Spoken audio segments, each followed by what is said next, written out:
Does Guy Ritchie find his groove in this action thriller? Hello there, I'm Minaji, and this is FMV Reviews. Wrath of Man tells the story of this guy who joins this security company. They're part of the people who take money from banks and take it from location to location. I can't think about the top of my head what they're called right now, but you know what they're called. And this guy takes a job there, and they've had it where they've been robbed a couple of times. You know what I'm saying? You're in a big armored trunk where people know you're taking money from a bank. They know you got a bunch of money. But as the movie goes on, it starts to become apparent that the main character that we're following, who is joined this banking company, he may not be what he seems. Like, he's a little too comfortable and cool and calm and collected around violent situations. So that's going to be the plot synopsis I'm going to give you right now. I don't want to give away too much. So first of all, I'm going to say that this is sort of a return for Guy Ritchie. He's been sort of doing he's been Hollywood for a little while, but I think the last movie I remember him doing was either The Gentleman or Aladdin, but he's been kind of doing a little bit more Hollywood affair. So this is kind of more a return to his roots.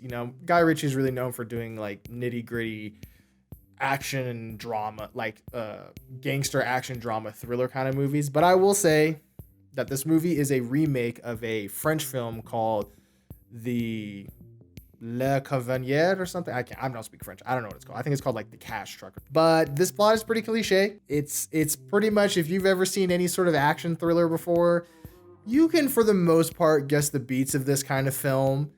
And I do think it does hurt the film a little bit in the sense that, and if you've seen some of my other reviews, you know that if you're gonna do an action movie that's just gonna follow the plot points of these kind of movies almost beat for beat, and you don't mix it up at all, it sometimes can have some marked against you. And I would say this movie is definitely one of those kind of movies. You can pretty much guess what's going to happen for the most part. I wasn't ever really surprised. But what I will say in regards to that, though, is the movie does move at a pretty steady clip. It still is a little too long. I think it's around an hour 50. It could have probably been around an hour 40. But even for that, it does move really steady. It does not really waste time. I would say what's probably bringing a lot of people to this movie is the star power. So this is Jason Statham. Jason Statham's become, he's Jason Statham. He's an action staple at this point. He's comfortably within the Fast and Furious series. He's been making these action movies for a really long time. This movie is a little bit different from him, though. He is still using his sort of tough guy bravado and whatnot, but in this movie, it's played up to be a lot more menacing. He's not a very charming guy in this movie.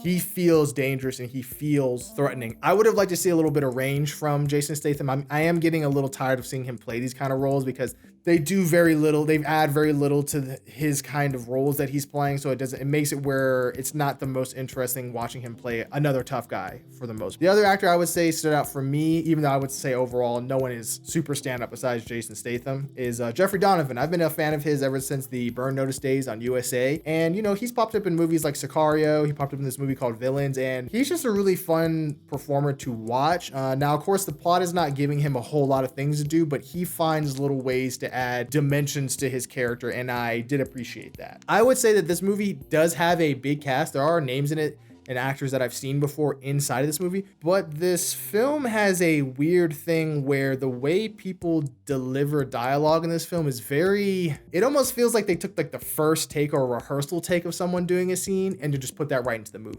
There's no nuance really in the way the dialogue is delivered. There's odd jokes sort of placed within it. If you watch the movie, you'll know what I mean. It's apparent pretty much as soon as the movie starts off. It just feels unnatural. So it even makes it where some actors who are pretty good actors, at least from what I know of them, they do come off very stilted and kind of unengaging to the most part. It kind of adds to the sort of the plot being very by the numbers, the way the dialogue is performed. Also, if you're looking for star power, this movie does have a Post Malone cameo, so yeah.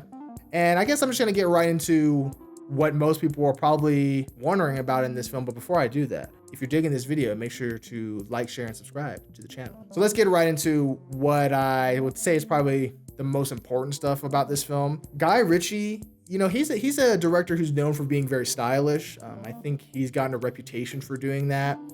But in this film, he's pretty restrained. The camera work is not very showy. It's very functional. If I would say a nitpick for him is the fact that I think since Guy Ritchie has made the switch from film to digital, his movies don't look as good. Like if you look at something like Snatch has this very, because it's shot on film, it has this very nitty gritty, very stylized look to it. But ever since I've seen his digital stuff, there's something odd about the way the color grading is or something. I'm not really digging it as much. But I will say overall, this movie, it still looks good. It doesn't look like a cheap movie or anything. I just don't really like this very apparent kind of digital look to this film to a certain extent. But a lot of people were coming to this. If you're a Jason Statham fan or if you're a Guy Ritchie fan, you're going to want to know, how's the action in this movie?